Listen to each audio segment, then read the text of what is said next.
Are you ready to try your hand at placing your very first stock trade? Then check out our free guide, 10 Steps to Choosing Your First Stock to Trade, the Ultimate Beginner's Guide.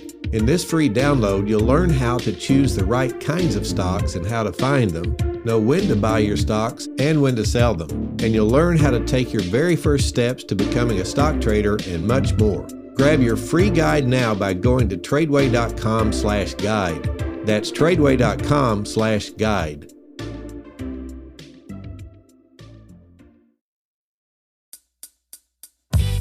Hey guys, I'm David Mitchell, founder and CEO of TRADEway. What if God Himself gave you a blueprint for how to handle your money? Well, the Bible is a practical book. Let's dive in and see what it has to say about wealth, about risk, about leverage, and about investing, and uncover how trading in the stock market can be a powerful tool for moving towards your biggest goals. We're so happy you're here. This is The Word on Investing.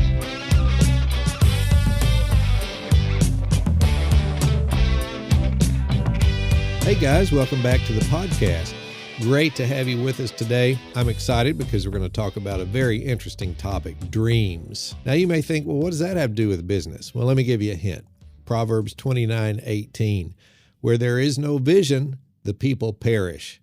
Now when you look that word vision up in the Hebrew, kazon, it actually means sight, like mental sight, but it also means a dream, like we think of today when we say, hey, I have dreams. Okay, so I want to talk about that. And in Proverbs chapter 24, verse 3, it says, through wisdom is a house built, and by understanding it is established, and by knowledge shall thy chambers be filled with all precious and pleasant riches. And what we find, and we've talked about many times in previous episodes, is that God does promise generational wealth to His people, but it's a conditional promise.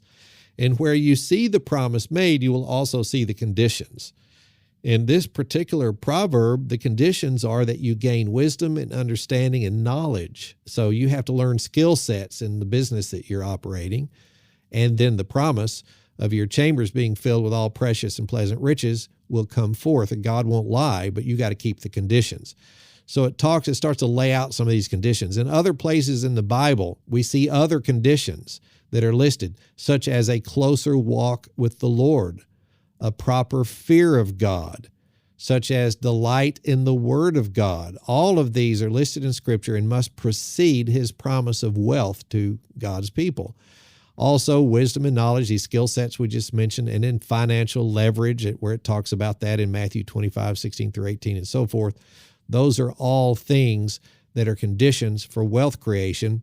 But I think there is another one that I would like to list right now, and that is that we must have dreams. We are talking about Proverbs 29:18, where there is no vision, and that Hebrew word means dream, vision, the people perish. So I'm talking about the fact that an entrepreneur has got to have big dreams of what he wants to accomplish for his family financially, and even has to dream about how he might be able to accomplish that. And he may have several dreams, right? Because not all of our dreams come true. In other words, some of the things that we think we're supposed to do, God closes the door on it and opens a new door, and we walk through it. And then we have a different dream and we follow that dream. And so entrepreneurs have to have big dreams. Now, it's interesting that the Bible talks about that from a business viewpoint in the book of Ecclesiastes chapter 5. And starting with verse 3, it says, for a dream cometh through the multitude of business. Now, isn't it interesting that we know this is a business passage because it says the word business, okay? So for a dream comes through the multitude of business, and a fool's voice is known by multitude of words. Now let's kind of take a look at this passage and see what God says about how important dreams are. Now in this passage in Ecclesiastes 5:3, the word dream there, kalom in Hebrew, it literally means a dream, but it comes from a root word in Hebrew, kolam, which means to bind firmly. So that's kind of interesting. It's not just a dream that you think about that might happen, but it comes from a root word to bind firmly. So this is like a dream or a vision of what you plan to do to bring wealth to your family through business, but it's a firm thing. It's a thing that you're not going to let go of easily. And that is the connotation in the meaning of the Hebrew word. Now, the word business itself is in yon, and what's interesting about that word, it is translated into the word business many times in the Old Testament, but it also is sometimes translated into the word travail. So now you think about that, it shows that in the Hebrew mind, business success comes through being willing to weather a lot of trouble and travail to get to your final destination. That place you're wanting to get to, that success, you have got to be willing to put up with a lot of failure, a lot of tribulation and travail to get there. It's even implied in the word for business. Isn't that interesting? And I think we as Americans need to grab hold of that a little bit more because we far too easily quit. I mean, we've had a few students who learn the skill sets of stock trading, and all of a sudden, their first 4 or 5 trades don't go right and they just give it up, say, this is not for me. Well, that is not an entrepreneurial spirit. I remember Jenny Taylor, who is one of our coaches and helps with AMPT, which means that's the division where we invest other people's money, their retirement fund. She is one of the 3 key people in that. Well, she came to me when she was 21 years old is where I met her, and she was sitting on the front row of a Step 1 learning about how to trade stocks in Dallas, Texas. And I just remember she was answering questions on a much higher level than most of the other people in the room. And she began to trade. Well, I got an email from her maybe, I don't remember how long. I'm just going to throw it out there, about 6 months later. And she had done her paper trading and she had started doing her small money trading, which TRADEway teaches. By the way, if you don't have your stock trading education, go out to TRADEway.com and get involved with it. It's just fantastic.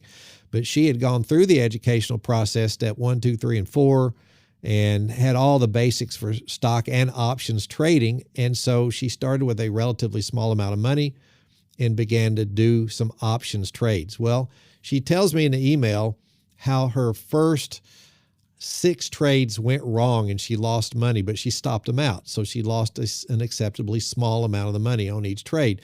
And I'm sitting here reading this email thinking, well, why didn't you quit at that point? And she went on in the email and said, well, but you told me that I didn't have to get but a little over 5 out of 10 trades right in order to make money. And my first 6 lost money. So I didn't quit. So I went ahead and did 11 trades total. And she said by the 11th, when I had made a $1,500 profit, I'd made back all my losses and a profit of $1,500, I think she said. And don't hold me to the amount, but that, might have been 500, but she made a profit after 11 trades. And she said, so that's why I didn't quit, because I understood the math that you taught and I believed in it. And so later on, after she developed a really great track record of trading, I asked her to come and work for TRADEway, and she did, and the rest is history. But when we give examples like this, for example, Jenny's success, we're not implying that everyone who tries our methods are successful, okay? It depends on you. It depends on a lot of things, how well you keep the rules, and many, many things. So we're not trying to imply that. I'm just telling the story of Jenny Taylor, and the main thing I'm trying to say is she didn't quit when her first 6 or so trades did not work, okay? You can't be a quitter is my point, yet to be an entrepreneur. You've got to realize that in the Hebrew mind, the very word for business, it can also be translated travail, okay? So you're going to have ups and downs. All of us do. And you have to be willing to take that risk to ever have a chance at the reward. And that's another principle God threw out in the universe is the risk-return trade-off. You can't get around it. All right, so dreams only come true through the abundance of business is what this scripture says. And a multitude of business. Now, the word multitude in Hebrew just means abundance. So dreams only come true through the abundance of business and being willing to take travail or trouble in the business, failures with the success, and so forth. So success is born through the birth pangs of industry, hard work, stamina, patience, gaining knowledge and understanding and skill sets, together with the consistent hard work aimed at the right goal or at the right vision or dream. All right, so I want to sort of stop there for today because we're out of time, but we're going to pick this up and see what the rest of this beautiful passage here in Ecclesiastes chapter 5 says about how important dreams are and how that works with regard to our entrepreneurial efforts. So I hope you enjoyed the beginning of this, and we'll finish it up hopefully in one more episode. Hope you'll come back and be with us then. If you liked this one, please rate and review it so people with similar interests can find it. We can be a help to them, and we will see you next time.